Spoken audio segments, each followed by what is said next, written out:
with a popper, niggas wanna steal me. I can't bust down proper, make these niggas crazy how I let the same with that tried to kill me. Still stood on solid principles when these niggas ain't feel me. Need somebody lined up, I get the job done. You ain't know I strip niggas and I rob blunts. Different flavors in this wood having a pilot. What's good, y'all? It's your main man Deykwon, and I'm back with another video for y'all. And in this video, we're gonna be talking about every single big man build I've used in 2K, dating all the way back to the first 2K I've played, which was 2K16. Now, I've made a video talking about why I always make a big man every year, and I asked y'all to get 30 likes on this video, and then I would release this video, and y'all got the 30 likes, obviously. And we doing this video obviously, but let's get straight into it. Now again, it started back on 2K16, and I made a 7-3 balanced center after Tim Duncan. Now with that build, I can shoot and score inside. With the builds they had in that game, they had an outside, inside, and a balance, and the balance was a mix of both of those. Now that was the game that actually made me fall in love with 2K and just being a big man in general. If you want to know why, go ahead and watch that video on why I'm a big man every year. I explain a lot in that video. But if you have not played 2K16, then I kind of feel bad for you. That had to be one of the funnest 2K games ever. Like, first of all, there was no stamina bar, and that meant for every single build, so you can just hit a whole bunch of different type of dribble combos, whatever build you were. Or if you couldn't get certain type of dribble moves since you were a big man, then you could just still find some shit out and still have a full stamina bar. And another thing is you can still dunk on people whenever you want. This game, and in recent years of 2K, you need a lot of stamina to be able to dunk on people consistently. Another thing about that game is it allowed any and every single build to get any single dunk package, as long as you met the drive and dunk requirements, of course. But it was kind of like next gen in the fact that any build can upgrade anything, but whatever inside or outside you were, or just whatever type of build you were, would also determine that to a degree. But I was a 7-3 center, allowed to get any single dunk package in the game, bruh.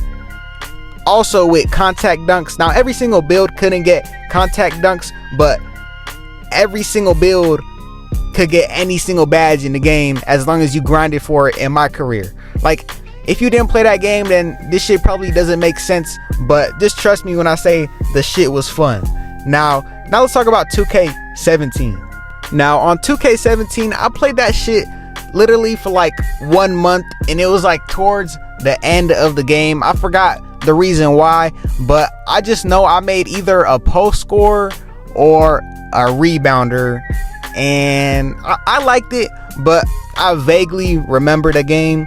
All I know is I had a 7-3 center, and I liked the build system. I like how they introduced the new different type of archetypes. Like, again, in the other game, inside outside balance, but on 17 they introduced glass cleaner, post scorer, sharpshooter, lockdown, slasher, shot creator, playmaker, all that shit, all the fun different types of builds you can make. And it honestly diversified the game. Like, if we look at that compared to what we have right now, two different worlds. Like, of course you could try to replicate a pure lockdown, a pure slasher, but what making those builds did back in 2K17 was it diversified the gameplay. Right now everyone can shoot, everyone can play defense with the way builds are made, so all the gameplay is kind of like the same compared to then, where you had to actually game plan on what you were trying to do. But now let's talk about 2K18. Now on 2K18, I had a couple builds, but my main build I used was a 7-foot slashing stretch 5. Now this build right here was goated as fuck, and a lot of people say they don't like 2K18. I honestly did not even mind it at the time. I know there was a lot of cheese shit, the little pullbacks, the point forwards, but I was just having fun on the game, bro. And I basically try to replicate my 2K16 build. My build can again shoot primary and slash secondary. It has that stretch 5 name because it is the shooting primary. And honestly, that game kind of was broken now thinking back, because I just remember fading every single three, fading the corner, fading mid-range, dunking on people. I don't think I got contact dunks, but my nigga could still dunk. Just believe that. And I don't know what it was about that meter that year, but it was literally so easy to green with that meter. Like, it was the first time they added the meter towards the hands. Every year before that, it was towards the feet. Like 2K16, you had to time it right in the middle. 2K17, it had to wrap all around the circle around your dude. But that year, it was just green, green, green every shot. Another thing about that year is that was another year that they changed the build system. Again, in how 17 they had the lockdown, sharpshooter, slasher, shot creator, all that. Now they made it like a hybrid. Now you can make a slash and sharp, which is obviously what my dude was. A two-way sharp, a playmaking lockdown, a sharpshooting lockdown. And again, how they kind of watered it down recently is they just made it pie charts. You make a red green, it's gonna be okay at both of those. But that year they had the primary shits where you were better at one thing and then okay at the other. So they just keep watering shit down. Then look at next gen, how the build system is now you don't even have primary, nothing. It's just upgrade whatever and call it a day. Now I actually have a lot of shit to say about next gen, but I'll save it for another video because I know that shit will take a long time. But one last thing about 18 is, if you hate shot creators now, you would have hated them in that game. And I'm talking about play shots, playmaking shot creators, because that year, again, the primary shits and then the secondary. Now if you had playmaking secondary, shot creating primary, it was a wrap. Because if you're a guard, you already have the advantage of dribbling. But if your primary is shot creating and it was actually good that year, it was a wrap, bro. You're making literally everything. Threes, niggas was fading everything and just making everything. It was a scary sight. But now let's get on to 2K19. Now this had to be one of my favorite 2Ks. I'll probably do a ranking video later in the future, but in this game they had the same build system. In my first build, probably my favorite big man build of all time, a shot creating post scorer, 6'11" power forward. Probably one of the most rare builds in that game too, because who would ever think of making some shit like that? But let me just tell you, bro, this build can do it all. If I had the ball in my hands, I'm scoring on you. Just simple as that. This build can shoot threes, scoring you in the post. It could dunk. I could dribble a little bit, because that shot creating, it low-key did a lot for your player. It allowed you to shoot middies, threes, dribble, as well as add that post scoring. It's gonna allow you to be even more deadly in the mid-range, as well as add a little bit of dunking more to your post scoring game. And that's exactly what that build did. Just all those things right there. My shooting from the 3-point line, crazy. Mid-range, crazy. I take you in the post, I'm hop shotting, I'm post fading. I could do a post hook, I could dunk on your ass, drive and dunk. Like, dead ass one of my favorite builds I've ever made of all time. But something that happened in that game is that my player got fucking deleted out of existence, bro. Probably never been so disappointed in my life. Now I got a strict military dad. He thought I was lying about something, ended up fucking destroying my PS4 with an axe. Then he bought me a new one because he found out I wasn't lying. But later that year I made a sharpshooting playmaker, and that nigga was goated too, bro. 6'3" sharpshooting playmaker. I love that build. Probably one of my favorite guard builds. One of the years I actually enjoyed being a guard. And then after that, later in the year, I made a shot creating athletic finisher, 7'3". Another exotic build that you wouldn't expect to be good, but I would destroy niggas. Shooting threes, dunking on them in the post, shooting middies. Wasn't doing no post fades and nothing though, but that build was fucking wild. When I got takeover, or when I got double takeover, I would get shot creating and slashing. With a 7-3, I could break ankles. If I find a video of it in the past, I'll try to put it up on the screen, but just know that build was fucking fun as hell. But now let's talk about 2K20. Now, after using that athletic finisher towards the end of the year, I just fell in love with dunking on niggas, bullying niggas, pushing them out the way, scoring on them in the paint. I just made a pure blue 7-3 player, biggest weight, tallest wingspan, just the biggest possible player in the game, pure blue. Now just imagine how scary that is. Of course you're gonna be slow, but it honestly didn't matter because of what I could do on offense. Now that game, they first introduced the pie charts, and honestly it was probably the best year of pie charts that we've had. That's because not only you could do what your pie chart was, like say you are a pure sharp, you could actually shoot, but you could also do other things. Say you are a pure yellow, you could actually shoot and dunk that year. Yellow red, you can do more than what yellow reds can do. Like that's honestly what makes 2K fun, just freedom to do not only what your build is meant to do, but also just other shit. Like for example, next gen, again, you could upgrade anything you want, but what this does is it waters down the gameplay, and not only the gameplay but just the diversity of builds up in the game. Thinking back to 2K16, again, inside outside balance, but after choosing that you could also upgrade whatever you want.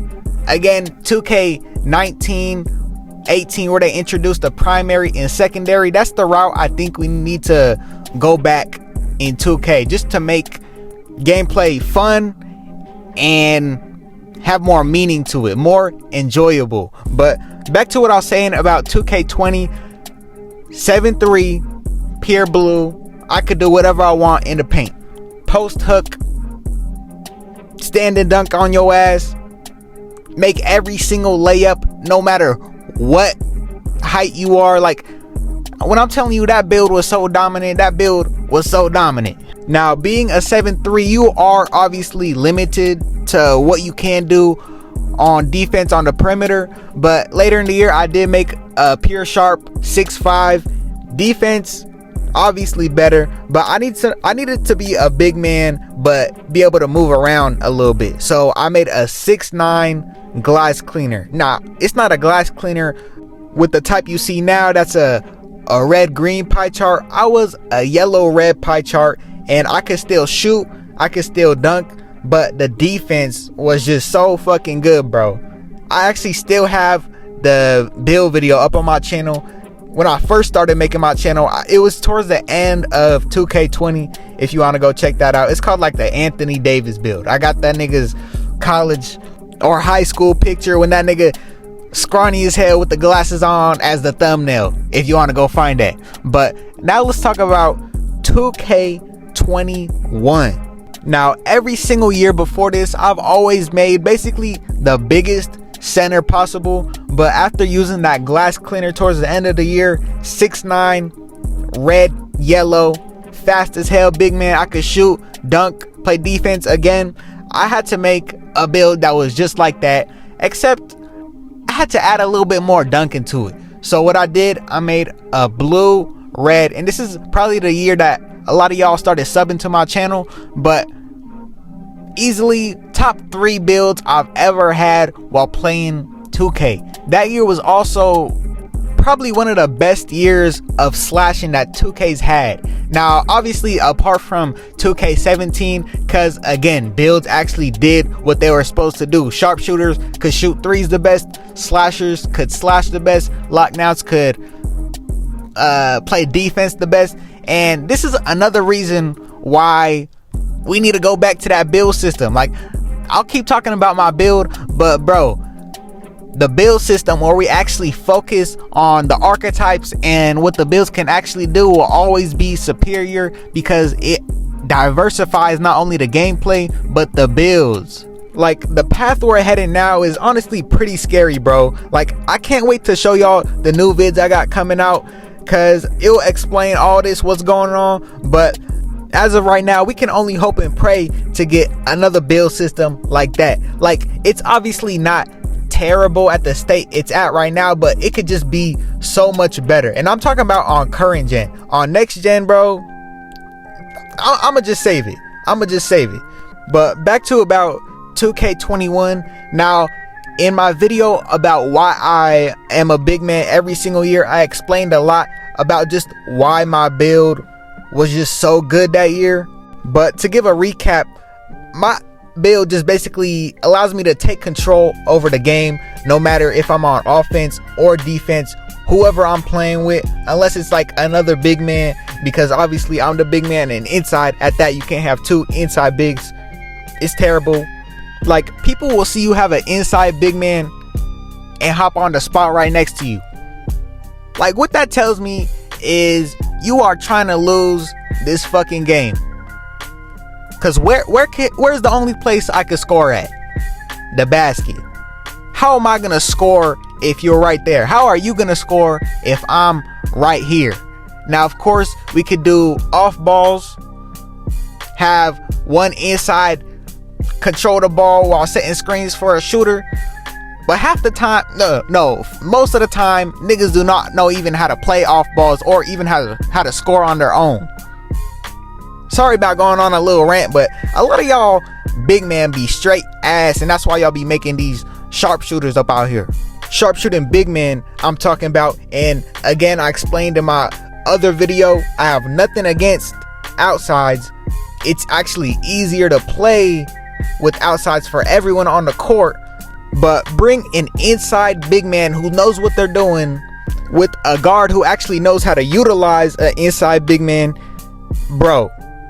Scary fucking sight. That's why you see a majority of the comp games, quote unquote, is played with a guard being set screened by a big man and then rolling. Because what this does is it gives the option of the 2 whenever you want, but the 3 whenever you want, compared to when a big man is sitting in the corner, you have to pass to him, and that brings the possibility of the pass getting stolen or just him missing a shot, compared to the guard having the ball and he can have his own shot whenever he wants. Again, I've talked about it in my last video. I'm not trying to go on another little rant, but I just hope y'all know where I'm coming from.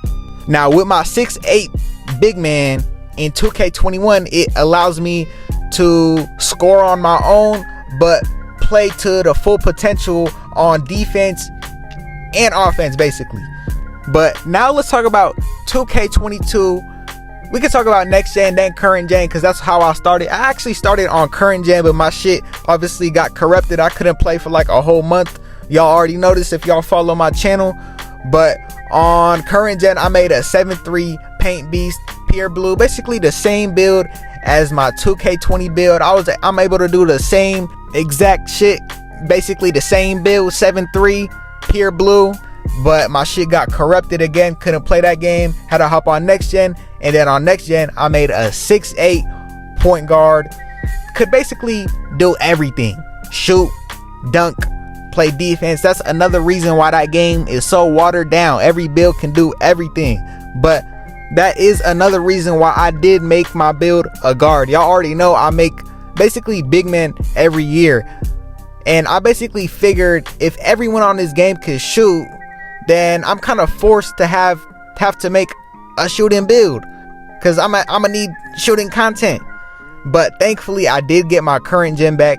Oh yeah, another build I did make was a 6'6" small forward, basically the only nigga up on the game with a build that couldn't shoot. That build still is pretty good, but again, I got my current gen back and I made the same build as my 2K21 build, and it's just as good.